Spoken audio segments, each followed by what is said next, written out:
Ah, yes, the home of the single greatest line in the entire series. Yes, we want him back. Don't be a screamo.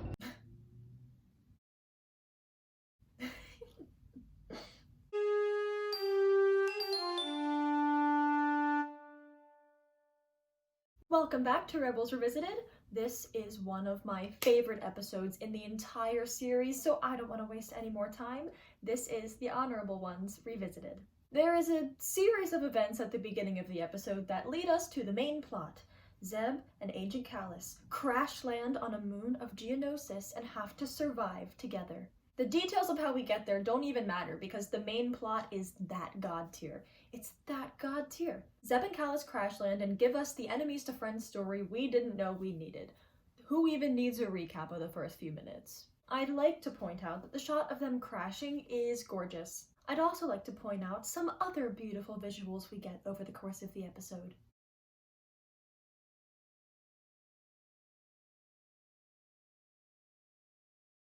It looks like concept art that just got directly inserted into the episode. It's so beautiful. So now the story. I really like that Kallus breaks his leg right off the bat. Imperials can seem unbreakable, just absolutely cold and soulless, and they either can't get a scratch or they die instantly, and there's no in between. It's not often that we get to see an Imperial break, you know? They don't seem human enough to break. And now with Kallus, we see a crack in that perception of him. We see a crack in that unbreakability.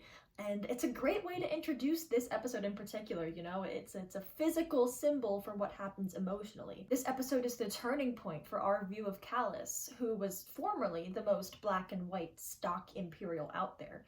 This episode humanizes him emotionally, but first it humanizes him physically. I also like how Zeb spares Kallus.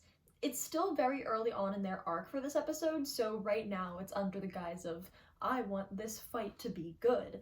But actually, Zeb is just a good person. I mean, it's probably partly wanting it to be a satisfying fight. He has reasons for wanting that fight to be satisfying and cathartic. But I also think he just can't justify such a personal kill when the other guy is wounded and not putting up a fight. Zeb is a good person. And I love where the plot goes from here. Now we get to the problem. Zeb and Kallus are stuck down in this cave and they have to depend on each other to survive. What a great classic trope, especially when it is executed as well as this episode executes it. They're stuck, Kallus has a broken leg, it's cold enough to kill them both, and there are monsters lurking in the dark. They're sworn enemies, and all they have is each other. Don't you love this? Don't you love the opportunities for character moments that this situation creates? Don't you love how the episode completely follows through on that potential? Like, to see Kallus broken and shivering and depending on Zeb, this didn't even cross my mind the first time I watched Spark of Rebellion and Droids in Distress, you know? Like, this was the last thing I expected. It didn't even cross my mind that I would ever see something like this with these characters. This predicament has a lot of vulnerability and even intimacy to it. It's just so good. It's such a good problem. And it's funny how just being in this predicament makes Zeb and Kallus start to care about each other without even realizing it. There's a point before they really start to bond where Zeb is trying to climb out of the cave and Kallus is watching and he goes, "You're going to hurt yourself." And maybe he's sort of just being annoying, but I think he like uneasily cares about Zeb even at that point, like just because they're in this together. Like just because they're in this together, they can't help but naturally look out for each other. This is a situation that forces the humanity to jump out. Okay, let's take a look at this here conversation. That is the order of things. The strong survive, the weak perish. Is that what happened on Geonosis? The weak needed to perish? The only thing I know about Geonosis is that the population is gone. I never asked questions. Maybe you should start. Or are you afraid of the answers you'll get? Afraid you'll learn the Geonosians were wiped out by your precious empire? And why would we do that? What could possibly be the point? Ah, good questions. Chase the answers and maybe you'll learn the truth. You know, you'll never get out of here. without my help. That's so good. So first of all, Rebels absolutely tackles mature themes. It does not take people dying horrible deaths all the time to tackle mature themes. I would call this a mature theme. That was a pretty poignant conversation about ignorance right there. Specifically, ignorance and how it feeds fascism, right? That's what was being tackled right here. And that's not typical kids show fodder, you know? That's something that adults would be resistant to talk about. You know, it's very blatantly tackling an uncomfortable social issue, and people thought that Rebels was just a mindless kid show. Dude, when I was in middle school and I saw this, the real world implications just barely registered with me. Like, I hardly stopped to think about it. It took me watching it again now that I'm a few years older for it to really sink in. It makes you think. It just makes you think. There's a level of maturity there, and it's saying something that goes beyond the context of the show. There's maturity to this. But as far as the context of Star Wars is concerned, because of a book that I read, and I can't say what book it is because then if any of you read the book, you'll be able to figure out what happens in it based off what I'm about to say. So because of a book that I read, I have been thinking about, in the context of Star Wars, I've been thinking about what happens on an individual level when a person is forced to confront ignorance. And for some characters, it's life-changing. Ignorance can take many forms. Sometimes it's a naive ignorance because a character is living a lie and convincing themselves that they're on the good side. And sometimes it's willful ignorance, where a character chooses not to ask questions. And sometimes it's both. And I think with Kallus, we're definitely seeing both.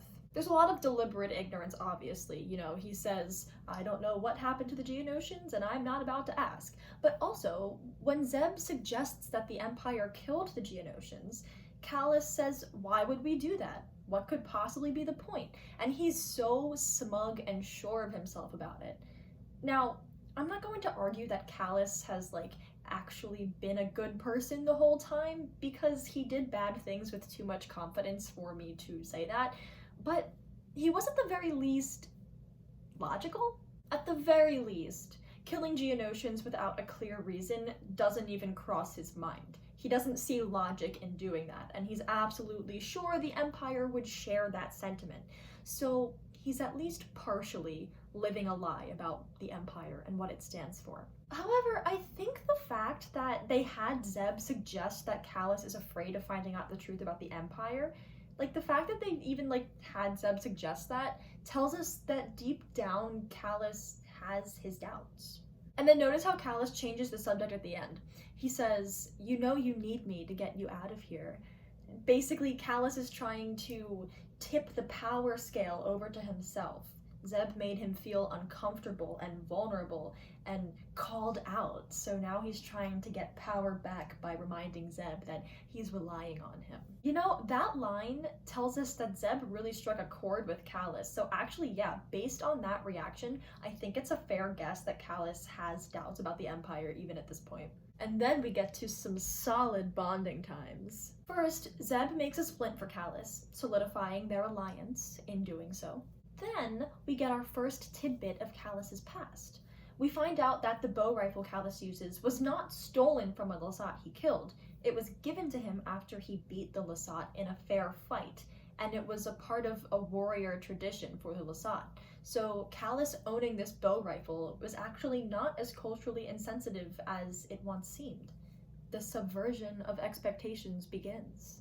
Okay, the subversion of expectations in this episode is done so well. How many times have I said it? Rebels is what the sequel trilogy thinks it is. Oh my god,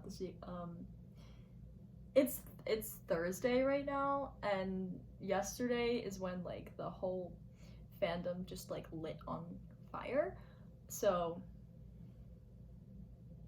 Rebels is what the sequel trilogy thinks it is. That's really a statement to make today. But anyway, following that train of thought, it's kind of happening on two counts in this episode, because for one thing, we're subverting expectations. And for another thing, we have this rigid ginger bad guy who decides to be a spy within his evil organization. And okay, Kallus like doesn't defect yet, but it starts here, and it's amazing that Kallus's defection was actually foreshadowed. What a concept, right? And like what a concept on like having character development. Okay, so I said all that. Back to the episode. Now we're really starting to get into the character development, you guys. When Kallus is telling Zeb about the Lasat he bested in combat, here's what he says. I was only doing my duty. It was nothing personal. See, now we're seeing guilt. He hesitates all over the place when he's saying this. Like, he's trying to justify himself to Zeb because he feels guilty, but he feels awkward doing it because he knows that he can't justify it. And then we find out that Kallus is traumatized too. We all have things we won't forget. I remember my first unit. The boys and I were deployed to Onderon to bring peace and security to a troubled world. We were on a routine patrol and ran into one of your rebel friends, a Lasat mercenary who worked for Saw Gerrera. I was lucky, knocked out by the first blast. I came to, but found I couldn't move. And then I saw him, the Lasat, calmly walk through smoke and fire to finish my unit off, one by one. The injured never had a chance. Always wondered why he let me live. Everyone on Rebels is traumatized. Everyone. Also, that's some great work from Mr. David Oyelowo. What a story, though. I mean, for one thing, the image he creates is chilling.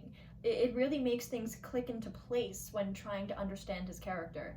I think what's interesting is that Kallus is humanized without being forgiven. We now know he has a reason to have something against Lasat, but that's not a reason for aiding a genocide, and they don't act like it is. So that's like what I really like about how they handled this. It just gives us an understanding of him.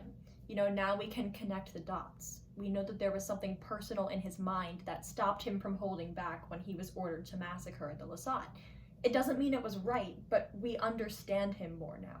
You know, they named him Kallus for a reason, and Star Wars is not the most subtle story known to man, and it never has been, so Kallus was definitely a very deliberate name, and now we know how he got that way. Okay, now take a look at this exchange.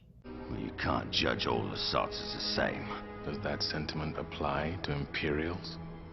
All the Imperials I know.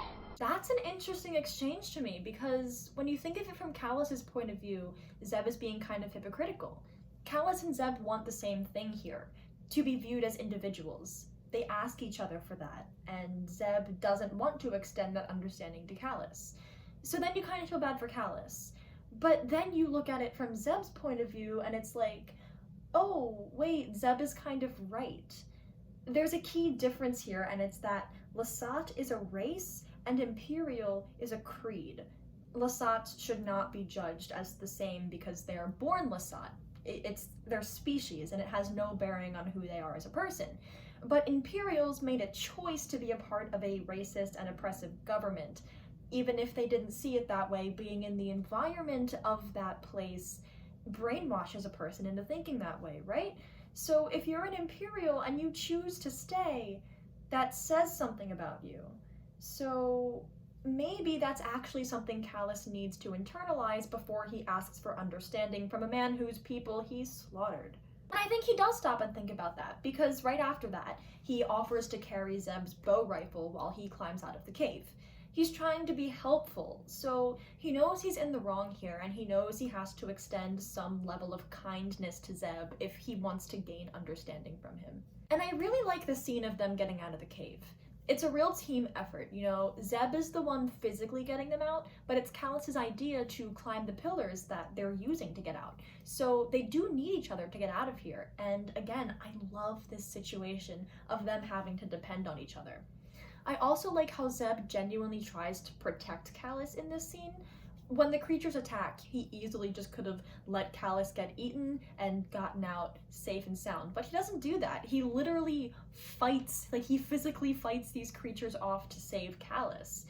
You know, and I mentioned this earlier, but I like how this situation just caused them to naturally be concerned about each other. And they're, you know, even if they're not friends, they still have this natural concern for each other just because they're in this situation together, and I love that. And the end of the scene is great too. It looks like Kallus is going to shoot Zeb once he gets the chance, but instead he shoots the creature behind him who was going to attack, and Zeb is able to get safely to the service. It shows how the episode actually managed to change Kallus and how he's actually different than what we thought. You know, that little fake out moment is kind of representative of what this episode does as a whole, as far as subverting our expectations on what we thought Kallus was like. Now watch this clip. On Lasan, it wasn't supposed to be a massacre, but I realized the Empire wanted to make an example. I know before I took credit for it. What happened on the sun? It's over for me. Moved on. By the way, it's Zeb. My name, it's Zeb. This apology from Kallus is so terrible. It is such an awkward and awful apology, and I'm glad it is. He didn't even get to the apology part, but you can tell where his heart is. Listen, it's hard to admit you're wrong.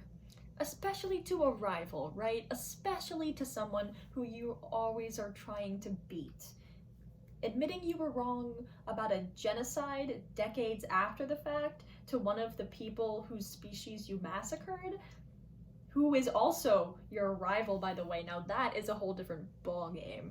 Kallus definitely should not have handled that with grace. Realistically, he would not have handled that with grace, and he didn't. And I just kind of like that approach to this conversation.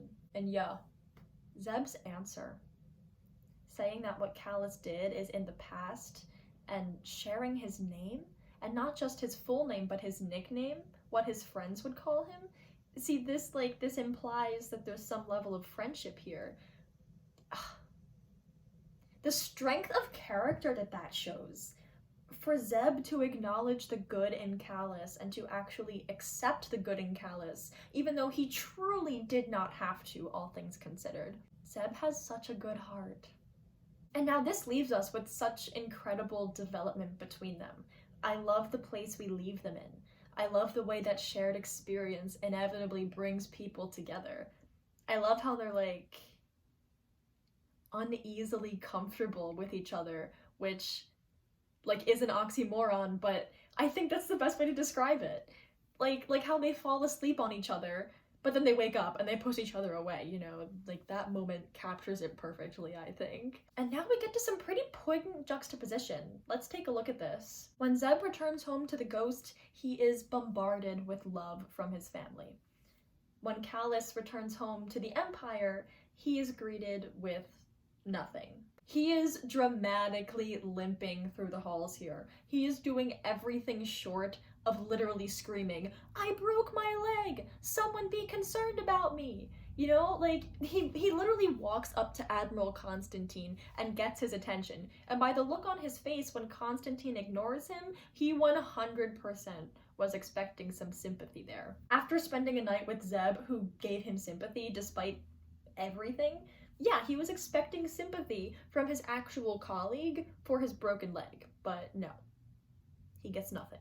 And then he gets back to his room, and I love how the camera lingers on the room for a moment from Kallus's point of view, because I think it tells us that Kallus has realized how sterile and cold and awful his Imperial life is right in that moment. And that final shot.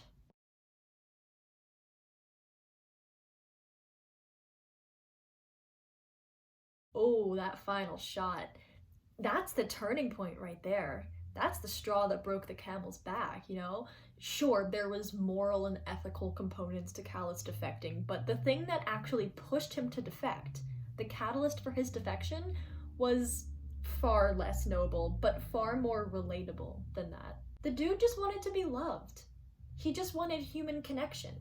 Spending less than a day with Zeb made that abundantly clear to him. Kallus probably had doubts about the morality of the Empire, but he hadn't defected yet.